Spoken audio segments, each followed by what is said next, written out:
जब सुख आता है ना तो व्यक्ति पार्टी करना चाहता है। जितना आदमी बड़ा हो जाएगा, गांव में चले जाओ, किसी बच्चे का बर्थडे नहीं मनाते, कोई मैरिज एनिवर्सरी नहीं मनाता। गांव में जाओ तो सही तुम, उन्हें कहा मतलब पर मैरिज एनिवर्सरी, वो तो एक ही मैरिज करके बड़े परेशान है। बोले एक मैरिज है कि बच्चा निभा ले, जी बहुत है, जी खुश है। यहां आके खुश तो वो भी नहीं है, पर बार बार वो पैसा जोर मारता है ना जेब में। अरे नहीं 10 लोगों को बुला ले जरा, मैरिज एनिवर्सरी है, वाइफ को थोड़ा गिफ्ट भी दे देंगे और थोड़ा बैठ जाओ, तुम्हें गिफ्ट नहीं मिला था, बैठ जाओ, चली कर कू राम कली। मैं क्या कह रहा था, कहां था? चलो वाइफ को गिफ्ट दे देंगे। ढंग से मुंह बात न करने वाला आदमी मैरिज एनिवर्सरी पे गिफ्ट देता, काहे को? चलो कोई नहीं ऐसा। कब? जब जेब गरम है, पैसा है जेब में। और जब दुख आ जाए तो, मुसीबत आ जाए तो। कोरोना जब आया, कितने लोगों ने मैरिज एनिवर्सरी मनाई? हंसिए नहीं, सोचिए।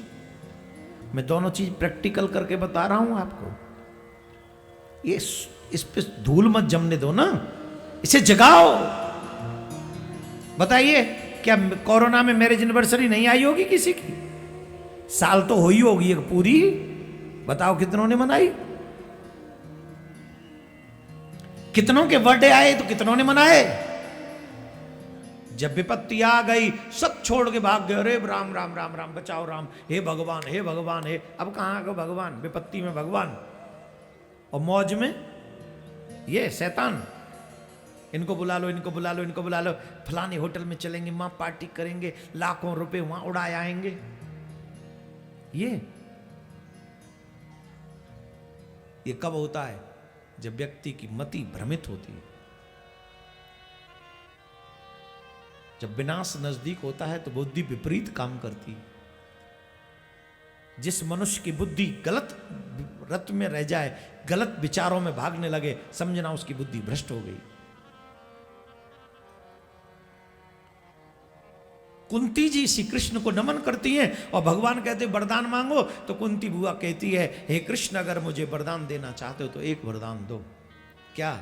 विपदः सन्तु न सस्वत् तत्र तत्र जगत गुरो भवतो दर्शनम यस्यात् पुनर्भव दर्शनम। जब तक मैं जीवित रहूं तब तक मेरे ऊपर विपत्तियां आती रहें। कौन मांग रही है? कौन सी कुंती? जिनके कुंवारी के पुत्र हो गया था। कितना बड़ा कलंक, वो भी पुत्र को बहाना पड़ा। पति ऐसा मिला जो पांडु का मरीज है, स्त्री का संग करेगा तो समाप्त हो जाएगा, ऐसा साप लगाया। जन्म से ही दुख पाला किसी ने, जन्म कहीं हुआ। इतना ही नहीं, जिन बच्चों को देव योग से प्राप्त किया गया, उन्हीं मंत्रों के प्रभाव से, जिसके प्रभाव से कर्ण हुआ था।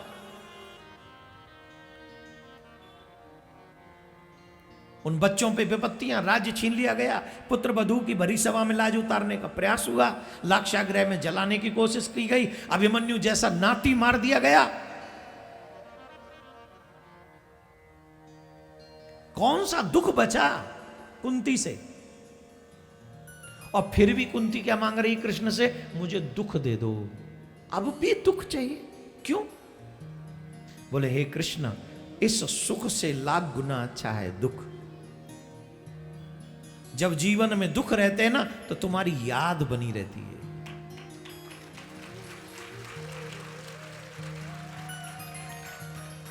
जब दुख आते हैं ना तो संसार हाथ छोड़ा जाता है। आप अपने अपने समय, बुरे समय को याद कर लो एक बार। जब जब बुरा वक्त आया ना, सबने हाथ झाड़ लिए तुमसे, फोन भी रिसीव नहीं किया तुम्हारा, मुंह मोड़ लेते हैं लोग, तुम्हें देखना तक पसंद नहीं करते। लेकिन जब समय अच्छा आ जाता है, वाह वाह वाह, I am very Impress for you, I am very Impress. अच्छे समय से तो कुत्ते भी इंप्रेस हो जाते हैं। वक्त बुरा हो और उस समय कोई साथ खड़ा हो तो समझना चकाचक यही सच्चा इंसान।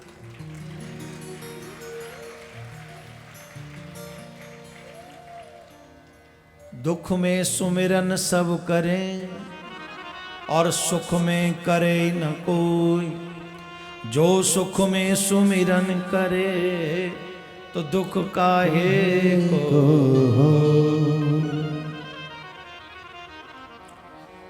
अगर कोई सुख में सुमिरन करे तो जीवन में दुख हो ही ना, पर सुख में संसार याद आता है और दुख में भगवान याद आता है। कुंती से मिलकर भगवान श्री कृष्ण गए। क्रम तो बहुत बड़ा है, बहुत ही बड़ा है, पर फिर भी भगवान ने अपनी लीला पूरी की। और पांडवों ने जब सुना तो श्री कृष्ण चले गए पृथ्वी छोड़कर, तो पांडवों ने परीक्षित को राजा बनाया। उस समय परीक्षित की आयु थी मात्र 15 वर्ष। कितनी? मात्र 15 वर्ष की थी कुंती की, परीक्षित की आयु। लेकिन जब राजा बनाकर वो सब वन को जाने लगे तो परीक्षित जी ने कहा, मुझे किसके भरोसे छोड़ के जा रहे हो? मैं छोटा सा हूं, इतना बड़ा राज्य मैं कैसे संभालूंगा? मैं कैसे संभालूंगा इतना बड़ा राज्य? ध्यान से सुनिएगा, आपने कभी भी अपने बच्चों को यह ज्ञान ना दिया होगा, मैं गारंटी से कह सकता हूं, कभी नहीं दिया होगा यह ज्ञान। पूछो कौन सा? कभी कहा है कि हम तुम्हारे माँ बाप नहीं, असली माँ बाप तो वो है? कभी कहा है? कभी कहा है तुमने कि संसार में ऐसी कोई विपत्ति नहीं जिसका समाधान मेरे ठाकुर के हाथ में नहीं? कभी सिखाया अपने बच्चों को? कभी बताया है कि किसी का बुरा मत करना, अच्छा करना, और जब तुम अच्छा करोगे और जब दुनिया तुम्हारे साथ बुरा करने जाएगी तो ठाकुर जी तुम्हारे साथ खड़ा हो जाएगा और तुम्हारी रक्षा करेगी? इसमें ठाकुर रक्षा करेंगे? बताइए, कभी सिखाया है क्या? एक और बात कभी नहीं सिखाई होगी आपने अपने बच्चों को, संसार में तुम कभी अकेले नहीं हो, कभी भी नहीं। किसी भी पृथ्वी के कोने पे चले जाओ, ब्रह्मांड के किसी कोने पे चले जाओ, इन संसार वालों की तो एक सीमा है कि उस सीमा तक वो तुम्हारा साथ देते हैं और तुम्हें देखते हैं, लेकिन मेरे परमात्मा जो कि अहरनिश तुम्हारे साथ रहते हैं, उनकी कोई सीमा नहीं है, वो असीमित है, वो असीमित है। जब भी तुम्हारे जीवन में कोई संकट आए, कोई बुरा वक्त आए, कोई मुसीबत आए, उस कृष्ण को याद रखना।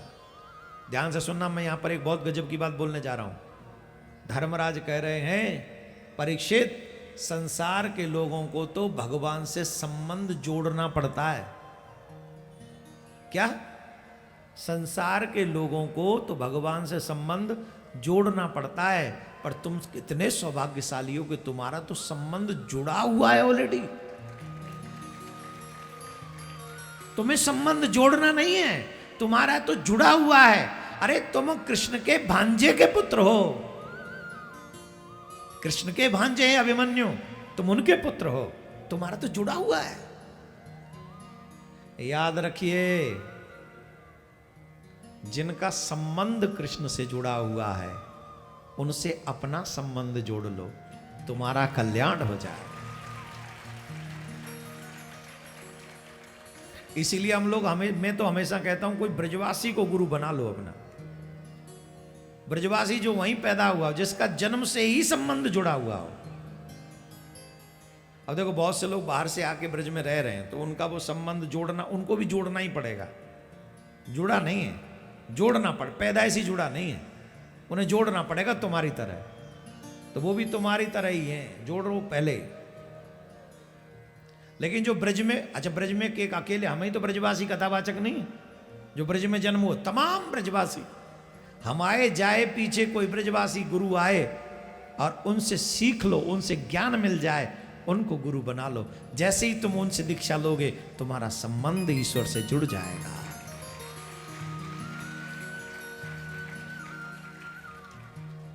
क्योंकि जुड़ा हुआ है ना उनका, ऑलरेडी पैदा हुए थे तभी से जुड़ गया उनका। तो जिनका संबंध जुड़ा हुआ है उनसे तुम संबंध जोड़ लो, तो तुम्हारा कनेक्शन जुड़ जाए। तो कहा परीक्षित से कि तुम्हारा तो संबंध जुड़ा हुआ है। जब भी तुम्हें लगे कि मैं अकेला हूं, उनको याद करना, वो तुम्हारी रक्षा करेंगे। आहा हा, ऐसा ज्ञान कौन आजकल अपने बच्चों को देता है? कोई नहीं देता, कोई भी नहीं। सब लोग एक ही ज्ञान देते, कुछ बन जाओ जिससे तुम नोट कमा सको, कुछ बन जाओ जिससे तुम घर आलीशान बना सको, तुम कुछ बन जाओ जिससे लड़की वाले तुम्हारा विवाह कर दें, तुम कुछ बन जाओ जिससे हमारे बुढ़ापे में तुम्हारी व्यवस्था कुछ अच्छी हो सके।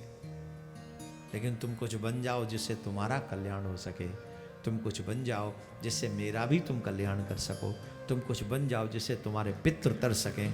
ऐसा कोई ज्ञान नहीं देता। कौन ऐसा ज्ञान देता है कि तुम कुछ ऐसे बन जाओ जिससे तुम्हारा पुनर्जन्म ना हो? तुम ऐसे बन जाओ जिससे तुम्हें बार बार मृत्यु के चक्कर में न पड़ना पड़े। तुम ऐसे बन जाओ कि तुम्हें बैतरणी में डूबना ना पड़े। कौन माँ बाप सिखाते? बोलो, बताओ ना, कौन सा परिवार सिखाता है? हाँ माता जी कितना सिखाती होंगे, हमें पता है, बुरा न मानिए, हमें नहीं पता आप कौन है। भाई पाम सूदे करके बैठी थी व्यासपीठ जी की तरफ, आप कहा सिखा रही होंगी? आप बताओ, आप बताओ, हम अब बताओ। ऐसो लंबो हाथ करो तुमने, हमारी बात है काटवे का, इतना लंबो कमाल। पहले हमने बताया था कि व्यासपीठ की तरफ पैर करना और ये सब बताया था कि नहीं बताया था? बताया था। किस किस को याद है? अब माता जी ने इतना लंबा पाम करो आगे। अच्छा हम चुप रह गए कि प्रसंग उस समय द्रौपदी वाला चल रहा था, हमने चलो जान दो, जब होश आ जाएगा मैया कर लेगी अपने आप सूदे। करीब खैर बेचारी ने, हम कहां थे? कौन सिखाता है? ऐसा कौन बनाता है अपने बच्चों को कि तुम्हारा जन्म बार बार पुनरपि जन्म पुनरपि मरणम, इससे मुक्ति मिल जाए? बोलो, सिखाता है कोई? नहीं सिखाता। एक ही चीज सिखाते, कुछ बन जाओ, डॉक्टर बन जाओ, इंजीनियर बन जाओ, एडवोकेट LLB कर लो, है जज बन जाओ, DM बन जाओ, PM बन जाओ, CM बन, कुछ बन जाओ, ऐसे बन जाओ जो हम नहीं बन सके हो। हम कुछ नहीं बन सके, तुम सब बन जाओ जिससे हमारा बुढ़ापा ठीक हो जाए। ये तो माया की पढ़ाई है प्यारे। जिसने जन्म दिया है रोटी तो कहीं ना कहीं से दे ही देगा। बनो भी, मैं ये नहीं कह रहा वो मत बनो, जो तुम्हारा ड्रीम है वो फुलफिल करो, सब पूरा करो, लेकिन अपने जीवन को नर्क मत बनने दो। अपने जीवन को सही दिशा में लेकर चलो जहां से तुम्हारा कल्याण हो सके।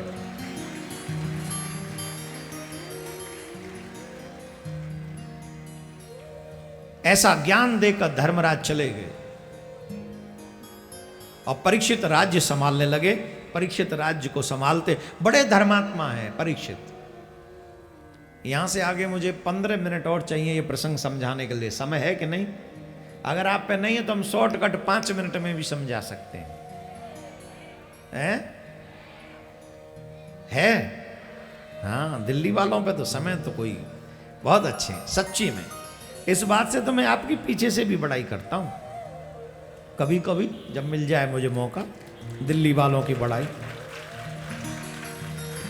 और वैसे दिल्ली वालों की बड़ाई करने में ही फायदा है।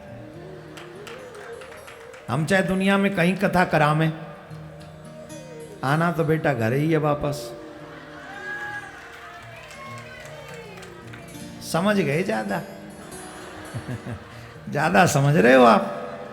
अब दिल्ली में बैठ के दिल्ली की बड़ाई ना करें, करनी पड़ेगी, राधे राधे बोलना पड़ेगा।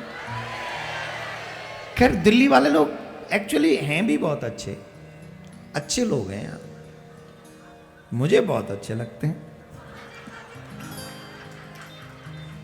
राधे राधे बोलना पड़ेगा, जोर से बोल।